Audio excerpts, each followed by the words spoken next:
هادشي اللي كنت كنحذر منه ديجا، ان بحال هاد الناس هادو انهم اكثر ديال الناس خصهم يردوا البال لهاد الماركات هادو اللي كيديروا بحال الجرائم. دونك الخوت هاد المقرقب اشنو دار، شنو السبب الحقيقي اللي خلى انهم يهجم على 8 ديال الاشخاص وواحد غادي يتوفى. قبل ما نبدا هاد الفيديو هذا غادي نقول تعازينا الحاره الاسره ديال هاد الشاب هذا مسكين اللي توفى. يعني كان ربما كان كيتمشى عادي وهجم عليه هاد المقرقب، ولكن واحد السؤال اللي غادي نطرحوه وغادي نجيرو في هذا الفيديو هذا، وغادي نحضر بزاف ديال الناس باش انهم يردوا البال لهاد المسائل اللي غادي نعاودهم في هذا الفيديو هذا، سواء كنتي كتمشى في السوق او لا سوبر ماركت او لاي بلاصه او لا في الشارع. هاد الحوايج هادو اللي غادي نعاود لك في هذا الفيديو هذا غادي يهموك بزاف، غادي يهموك وغادي يهمو العائله ديالك. دونك كنتمنى اكثر ديال الناس انهم يفهموا بالضبط شنو باغي نوصل لهم، خصوصا هذا الشيء ما بغيناش انه يتعاود مره اخرى. الا تعاود مره اخرى عرف بان الغلط منك انت، خصوصا ملي كتلقى واحد مثلا مقرقب خصك دير اكثر ما في جهدك باش انك تبعد منه. دونك الخوت هذا الشاب هذا بالرغم انه ولا حاليا مجرم على ما سمعنا، لانه بعد ما صفاها لذاك الشخص مسكين اللي ما عنده حتى شي ذنب، وزائد عليه باش كملها هجم على 8 ديال الاشخاص.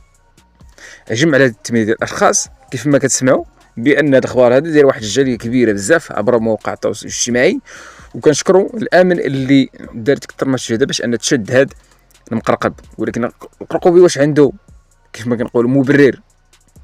اي واحد كيتناول القرقوبي، سمعنا قصص عده ديال الناس اللي كياكلوا القرقوبي يعني ما كيعقلوش تاع الوالدين ديالهم. كاين اللي ذبح الوالدين ديالو، كاين اللي قتلهم بواحد الطريقه اللي غريبه بسبب هذا القرقوبي هذا. اي حاجه خصك ديرها نتايا بعد ما كتشوف اي واحد مقرقب خصك تحاول ما يمكن انك تبعد واحد المسافه اللي كبيره بزاف. ولكن نتوما براسكم غادي تقولوا كيفاش الناس هادو غادي يعرفوا بان هاد الشخص هذا مقرقب، خصوصا على ما سمعنا بان الشخص هذا اللي كاين في البرنوسي الناس ما فهموا والو. واحد مقرقب هاز جنويه وكيهجم على عباد الله، طعن بزاف ديال الناس، وباش كملها وجملها قتل واحد على ما سمعنا. داك الشخص اللي مات ربما في واحد السن اللي هو صغير. يعني شوف هاد الشاب هذا اللي توفى مسكين كان ناوي انه يدير بزاف ديال الحوايج في البلاصه، كان ناوي انه يدير بزاف ديال الحوايج في الحياه ديالو، زائد عليها ان الناس ولا الوالدين ديالو ديال هاد الشاب هذا اللي توفى غادي يعانوا، غادي يتألموا بزاف صراحه. داكشي علاش كنقول لهم كنزيد نعزيهم في هذا الفيديو هذا، وغادي نقول لهم تعازينا الحاره حيت صراحه كيألمونا بحال هاد الاخبار هادو اللي كتسمعوا.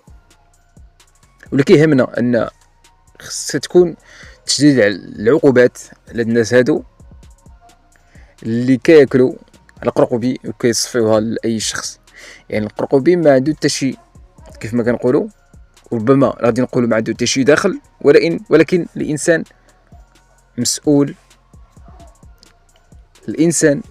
على الفعايل ديالو. اش داك من الاول انك تاكل القرقوبي؟ زائد عليها كنتمنى القانون انه ياخذ بالمجرى ديالو ويحكم على هذا الشخص هذا اقصى العقوبات، حيت كيف ما قلنا الخوت باش كملها ان هجم على 8 ديال الاشخاص. 8 ديال الاشخاص هذا اكبر دليل على ان القرقوبي كيشكل خطر كبير على حياه المواطنين، وكيشكل خطر كبير على داك الشخص اللي كياكلو.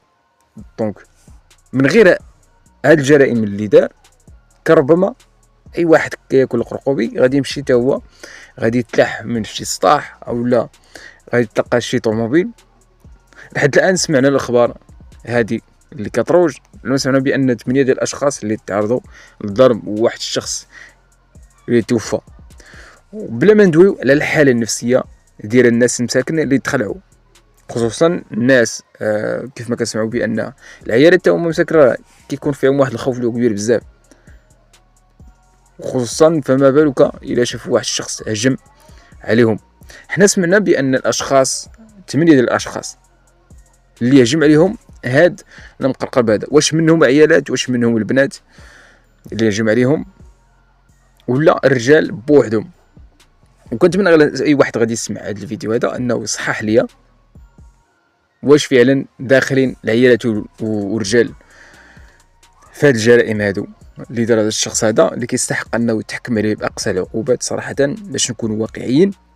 وبحال هاد الاخبار هادو الخوت كيضرونا في خاطرنا بعد ما كنسمعوا واحد الشاب، باش نقولوا واقعيين، هاد الشاب هذا اللي واكل القرقوبي هو ربما غادي نكونوا ضحيه، ربما غادي نقولوا بانه تا هو ضحيه ديال القرقوبي. ربما غادي نقولوا ربما شي واحد دار ليه القرقوبي في شي كاس او لا في شي مشروب، الله اعلم. ولكن الرساله ديال هذا الفيديو هذا اللي غادي نقولها هو ان الانسان يحاول ما امكن انه يبعد على الحشيش والقرقوبي والمسكرات. كنتمنى الرساله ديال انها توصل بالضبط. واخر حاجه غادي نقولها في هذا الفيديو هذا، تعزينا الحاره الاسره ديال هذا الشاب هذا اللي توفى.